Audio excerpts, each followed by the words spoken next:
सदगुरुदेव भगवान की जय। श्री मौनी बाबा जी भगवान की जय। महर्षि दयानंद मथुरा में प्रवास पर थे। वहाँ 7-8 करके पाखंडियों के दुर्ग गिरा रहे थे। पंडा पुजारी बेहाल थे। उन्हें भय हो रहा था कहीं उनकी आजीविका तक बंद न हो जाए। दयानंद जी एक उपवन में ध्यान लगाकर बैठे थे। पंडों ने एक वेश्या को आभूषणों का लालच देकर कहा कि उपवन में दयानंद के पास जाकर चिल्लाना कि उसने तुझे छेड़ा है, फिर हम आकर उसे डंडे से मारकर मथुरा से बाहर कर देंगे। वह वेश्या उपवन में पहुंची, जहां एक वृक्ष के नीचे ब्रह्मचर्य और आत्मा के तेज से प्रकाशित दयानंद बैठे थे। वेश्या ने दूर से दयानंद को देखा तो लगा कि उसके आधे पाप धुल गए। निकट जाने पर तो अंतःकरण इतनी पवित्रता हो गई कि उसकी चीख निकल पड़ी। बाल ब्रह्मचारी ने आंखें खोलकर पूछा, माँ तुम कौन हो? अपने बेटे से क्या लेने आई हो? माँ शब्द सुनते ही उसका हृदय भर आया, आंखें डबडबा गई। स्त्री ने सिसकते हुए कहा, क्षमा मांगते हुए मैं क्षमा मांगने आपके पास आई हूँ। इन आभूषणों ने मुझे अंधा कर दिया था। फिर सारी कहानी बता दी। महर्षि ने कहा, माँ ईश्वर ने जो श्रेष्ठ बुद्धि इस समय दी है वह सदैव बनी रहे, यही मेरा आशीर्वाद है। गुरुदेव भगवान की जय।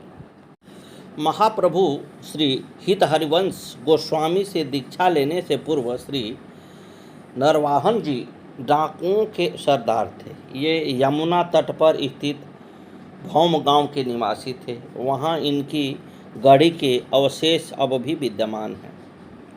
लोदी वंश का शासक सन 1583 में समाप्त हो जाने के बाद दिल्ली के आसपास कुछ समय तक अराजकता की स्थिति रही।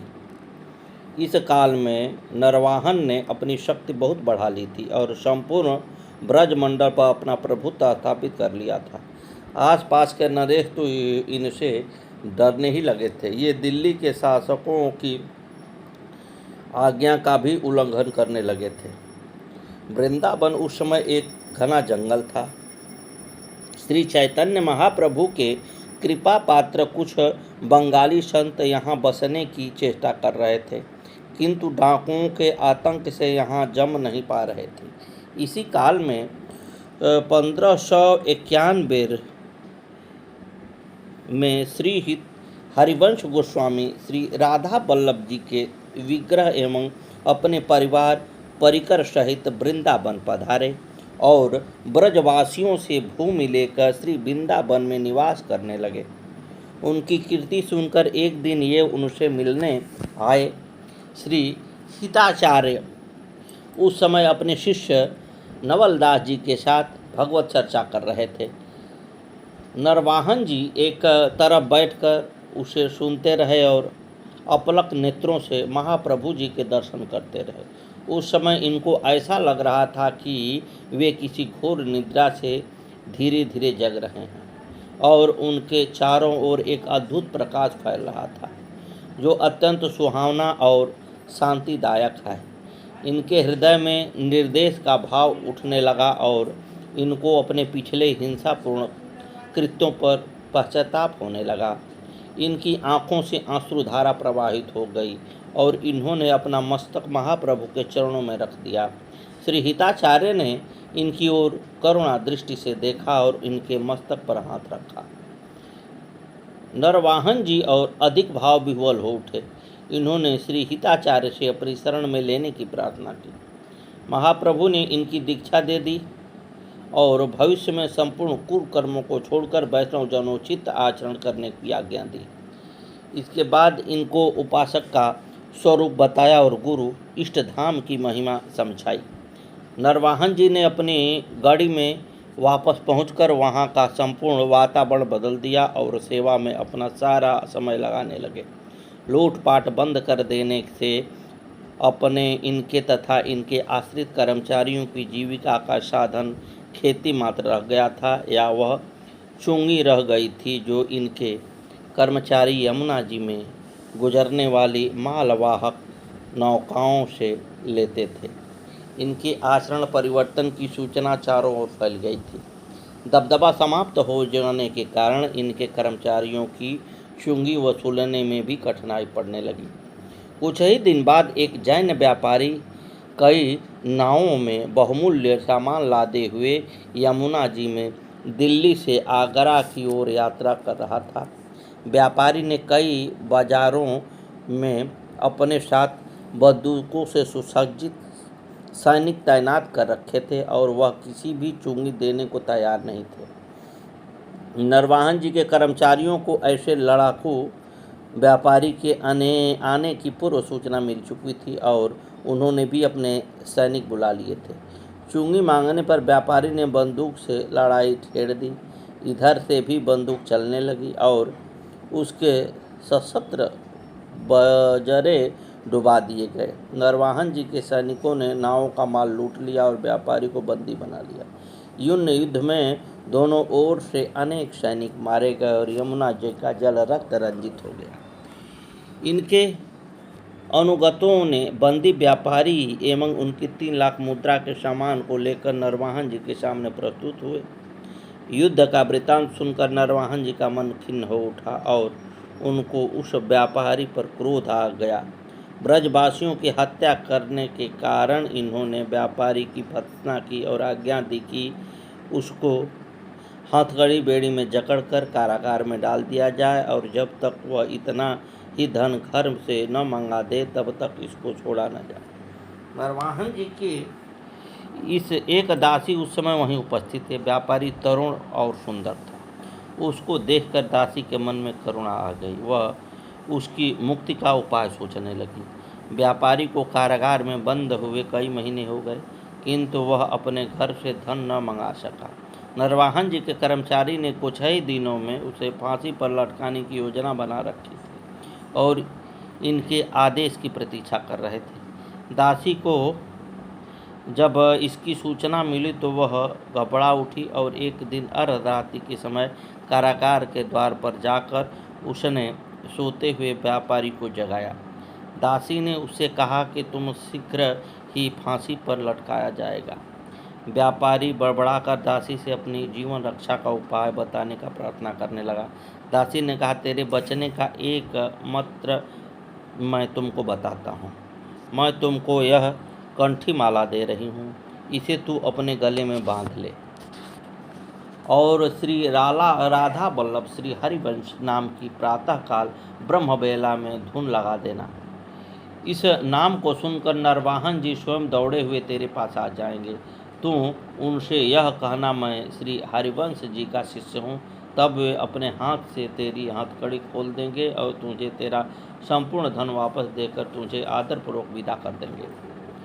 दासी के जाने के कुछ ही देर बाद भी व्यापारी ने पूरी शक्ति से श्री राधा वल्लभ श्री हरिवंश नाम की धुन लगा दी। नरवाहन जी उस समय नित्य दैनिक कर्मों को लेकर कर रहे थे। वे श्री हरिवंश नाम सुनते ही दौड़े हुए कारागार चले आए और व्यापारी से यह सुनकर कि वह श्री हरिवंश जी का शिष्य है, उससे क्षमा मांगने लगे। प्रातः होते ही इन्होंने व्यापारी को स्नान कराया, उसको नवीन वस्त्र पहनाया तथा उसका पूरा धन वापस दे दिया। चलते समय इन्होंने व्यापारी को दंडवत प्रणाम करके उनकी रक्षा के लिए अपने सेवक उसके साथ कर दिए। व्यापारी के मन पर नरवाहन जी के व्यवहार का बहुत गहरा प्रभाव पड़ा और वह भव गांव से सीधा वृंदावन आया। वहाँ उसने श्री हरिवंश जी महाराज के दर्शन किए और अपना सारा द्रव्य उनके चरणों में समर्पित कर दिया। उसने अत्यंत दीनतापूर्वक महाप्रभु से प्रार्थना की कि आपका मंगलमय नाम कपटपूर्ण लेने से ही मेरी प्राण रक्षा हो गई। अब आप मुझे दीक्षा देकर मेरी इस नए जन्म को कृतार्थ कर दीजिए। महाप्रभु जी ने उसका आग्रह देखकर उसको दीक्षा तो दे दी, किंतु उसका धन स्वीकार नहीं किया तथा व्यापारी को श्री हरि जन की सेवा करने का आदेश देकर विदा कर दिया। उसके जाने के कई दिन बाद नरवाहन जी महाप्रभु से मिले तो महाप्रभु ने उन्हें अपने हृदय से लगा लिया और उनकी किसी भी परिस्थिति से हिंसा का मार्ग अपनाने की शिक्षा दी। नरवाहन जी की अद्भुत गुरु निष्ठा से प्रसन्न होकर श्री हिताचार्य ने अपने 2 पदों में इनका नाम छाप दे दिया। सद्गुरुदेव भगवान की जय। श्री नरवाहन जी अपना धाम, धन और परिवार अपने गुरु हरिवंश चंद्र की कृपा का फल मानते थे। गुरु चरणों में इनकी अनन्य आस्था थी। इस कारण से इनका यश संसार में फैल रहा था। गुरुदेव भी इनकी गुरु भक्ति से नए नए चरित्र देखकर रीझ गए और अपने 84 पदों में से 2 पदों में इनके नाम की छाप लगा दी। इनके साथ ही उन्होंने नरवाहन जी को निकुंज धाम का संपूर्ण वैभव भी दर्शा दिया। चाचा वृंदावन दास कहते हैं कि नरवाहन जी के हृदय में गुरु की भक्ति इस प्रकार झलकती थी जिस प्रकार कांच की शीशी में लाल रंग झलकता है। सद्गुरुदेव भगवान की जय। श्री मौनी बाबा जी भगवान की जय। श्री जापूजी ये परम प्रेमी भक्त थे। नित्य ही संत भगवंत सेवा उत्साहों की धूम आपके यहाँ मची रहती थी। अपना सर्वस्व व्यय करने के बाद आप संत सेवा के निमित्त राहजनी करने लगे। बड़े बड़े धनी मुनियों को लूटते थे, गरीबों को कभी भी नहीं सताते थे। लूटकर लाए धन को अपने उपयोग में नहीं लेते थे। एक बार एक सुनार को आपने लूटा और आकर भंडारा किया। सुनार ने आपके घर पर आकर झगड़ा किया। झगड़ा बढ़ते देखकर सिपाहियों ने दोनों को पकड़कर राजा के सामने उपस्थित किया। राजा दोनों को कारागार में डाल दिया। श्री जापूजा जी को अपनी चिंता न थी, पर संत सेवा से वंचित होने से चिंतित हुए।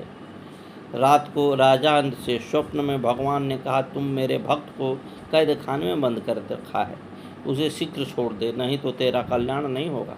सवेरा होते ही राजा ने श्री जापूजा जी को कारागार से मुक्त कर दिया और आपको निरपराध समझा।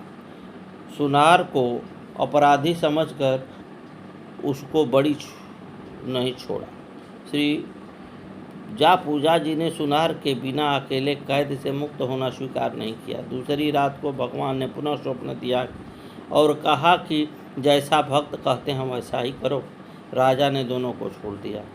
आपने सच्ची घटना बता दी और साधु सेवा की महिमा बताई। इससे राजा और सुनार दोनों के हृदय में भगवत भक्ति एवं संत सेवा में निष्ठा सुदृढ़ हो गई। भगवान जापूजा जी की सेवा से संतुष्ट हो गए और भूगर्भ में गड़े धन को बताकर उससे ही संत सेवा करने का आदेश दिया। जीवन पर्यंत आपने भगवत नाम जप और सेवा का व्रत रखा था। उससे प्रभावित होकर अनेक लोगों ने भी भक्ति व्रत ग्रहण किया। गुरुदेव महाराज की जय।